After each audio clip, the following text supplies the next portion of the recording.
Hello, and welcome to my video. Let's talk about blogging tips for beginners, SEO?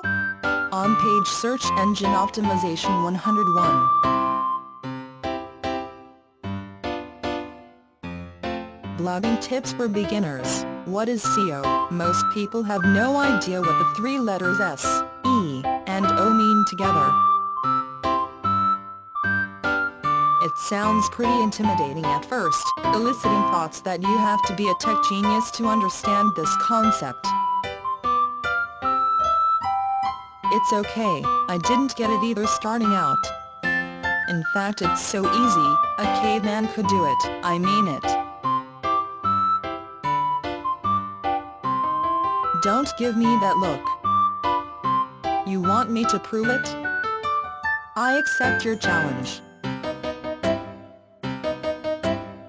In this article of blogging tips for beginners, I will explain to you the 7 simple steps to fully optimize your blog on page for a specific keyword or phrase.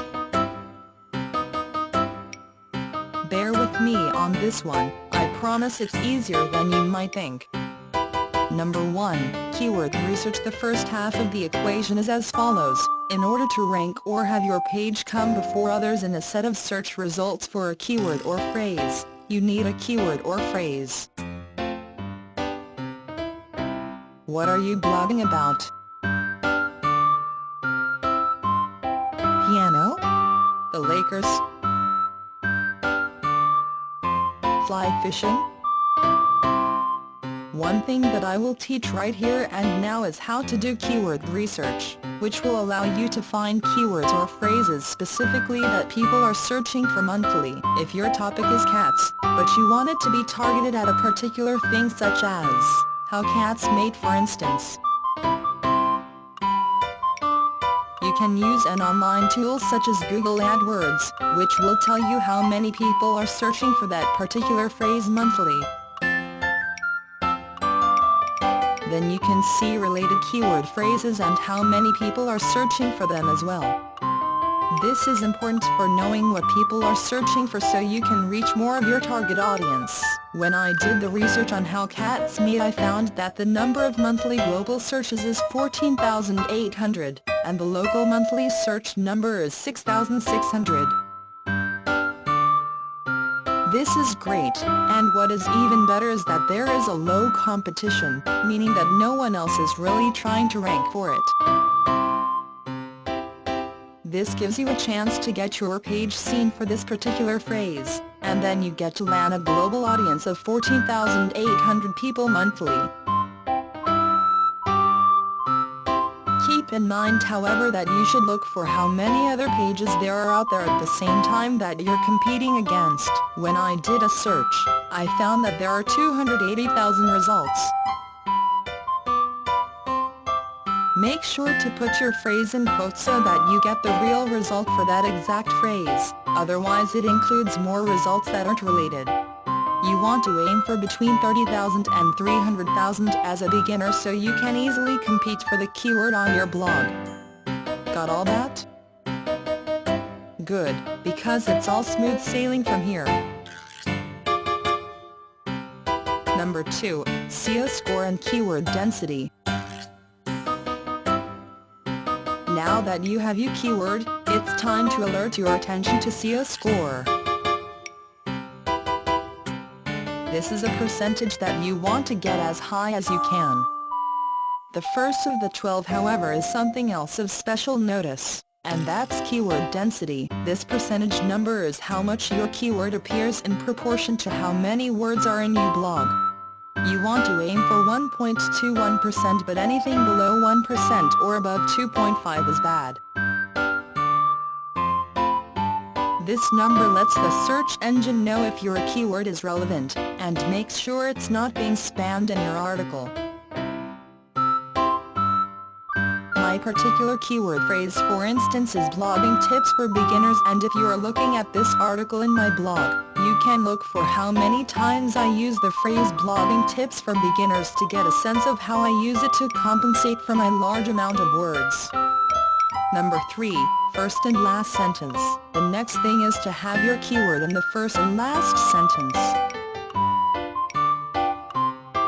This is easier than you might think. If you create a header with your keyword, you got it. You can also put it in a final call to action such as mine for my blog. If you like this post on blogging tips for beginners, SEO, on-page search engine optimization 101 feet, retweet, share and comment please. Number 4, internal link and external links. Next up are links. You want to have a link to your other pages in your blog. This can be done easily by linking other posts, or to other pages of your domain. This is an internal link. An external link is one that does not stay within your domain and goes to another site. Number 5, images. This one is simple. Add an image, and then go into its properties and find the alt tag, or alternate text space. Once you do, just plug your keyword in there. Usually the properties are accessed by clicking a little picture icon once you click your image. Number 6, header tags. There are 3 different tags to use here, H1, H2 and H3. These are headers, and are applied either on a visual view of your post by highlighting a title with your keyword you want as a header and going into your text options and then simply selecting heading 1, 2 or 3. You can also do this HTML style by surrounding your phrase with int. Be sure to use 3 Albanian lex at least once. Number 7, highlights. This is the last, but easiest step. Simply bold, underline and italicize your keywords separately. You haven't seen me do all 3 to blogging tips for beginners, but you just witnessed the last of the 3 done just now. If you are using HTML, highlight the phrase and click the buttons corresponding to each. You can also manually do it. Just put inside these symbols the code strong for bold, the code N for italics, and the code U for underline.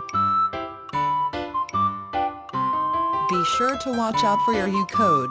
It may change to a large coding that will make it so your word isn't underlined. Blogging tips for beginners. Take action. So there you have it. You now understand everything to do with on-page optimization. Now get out there and raise that score.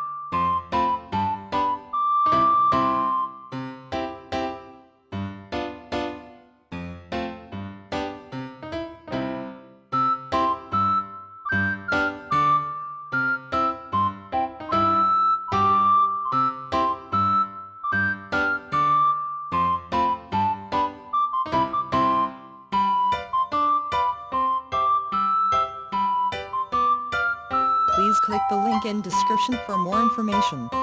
Bye.